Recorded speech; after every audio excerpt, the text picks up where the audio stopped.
One by one आप बताएं, ये आप बहुत बता रहे हैं, आप बताएं। गैस क्लीनर है, जैसे इम्पोर्टेंट बात है वो बाहर आती है। गैस क्लीनर है उसकी वजह से। ये सबसे अहम पॉइंट है किचन के अंदर, घर के अंदर सबसे जो अहम पॉइंट है, ये बच्ची ने बताया गैस लीकेज। उसका क्या होता है मैं थोड़ा सा एक्सप्लेन कर देता हूँ, इसने बिल्कुल सही बताया। अब सुबह के टाइम हम लोग आते हैं, चूल्हा जलाया, गैस जलाई, अभी नाश्ता बन रहा है, दफ्तर आने की, स्कूल आने की भी जल्दी होती है, तो क्या होता है गैस चली गई, नाश्ता बना नहीं बना, नाश्ता किया और वो चूल्हा जो है ना जो खुला हुआ था उसको बंद करना हम भूल गए, आ गए क्योंकि गैस आग तो बंद हो चुकी थी, दरवाजा बंद किया और आ गए, घर में कोई नहीं है।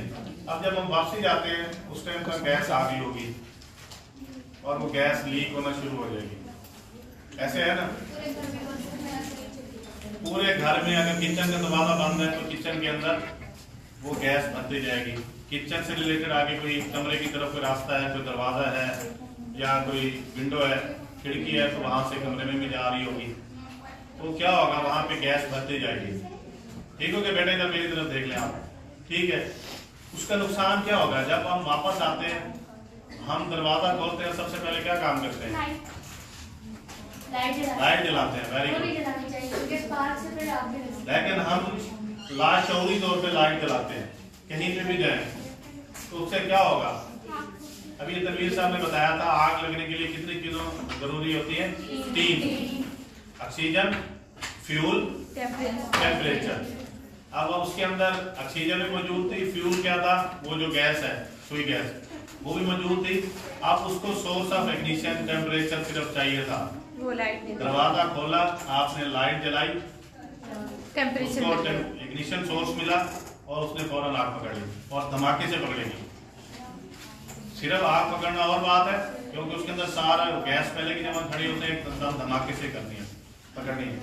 दूसरा आपने लाइट नहीं जलाई, आपने सिर्फ मोबाइल निकाला, ये किया, सिर्फ मोबाइल की स्क्रीन जलाई, तो उस सूरत में भी उसको सोर्स ऑफ इग्निशन मिल जाएगा, टेम्परेचर उसको मिल जाएगा और वो आग पकड़ लेगी। उसका क्या नुकसान होगा कि आग लग जाएगी और वो एकदम इतनी शिद्दत से लगेगी जहां जहां वहां पे गैस खड़ी होगी, सुई गैस। ये नहीं है कि ये टेबल पड़ी है जिसको लगेगी, फर्नीचर पड़ा होगा, कोई लकड़ी का सामान पड़ा इसको लगेगी, नहीं, क्योंकि गैस पूरे कमरे के अंदर मौजूद है, वो पूरे कमरे में एकदम आग लग जाएगी। तो वो आग बहुत खतरनाक होती है, धमाके के साथ लग जाएगी और आपको पता भी नहीं चलेगा। और इसमें डेथ बहुत ज्यादा होती है क्योंकि हमारा डिपार्टमेंट है, हमें इस तरह की इमरजेंसी से वास्ता पड़ता है, तो बहुत ज्यादा क्लियरिटी इस तरह से होती है। ठीक हो गया बेटा।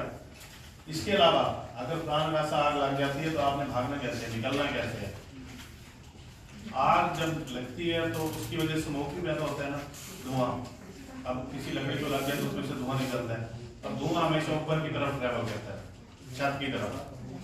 अब इस कमरे में लगी हुई है तो क्या होगा, धुआं छत की तरफ जा रहा है, तो आपने जब भी निकलना है ना तो आपने बैठ के निकलना है या क्रॉलिंग करके निकलना है, ऐसे सीधा खड़े होकर नहीं निकलना। क्यों, वो धुआं आपके अंदर जाएगा, आप धुआं इनहेल करेंगे।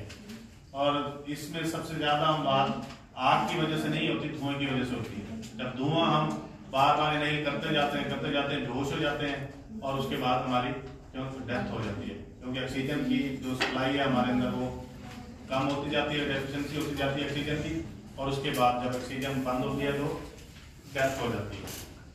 ठीक हो गया बेटा, यहाँ तक किसी का कोई सवाल?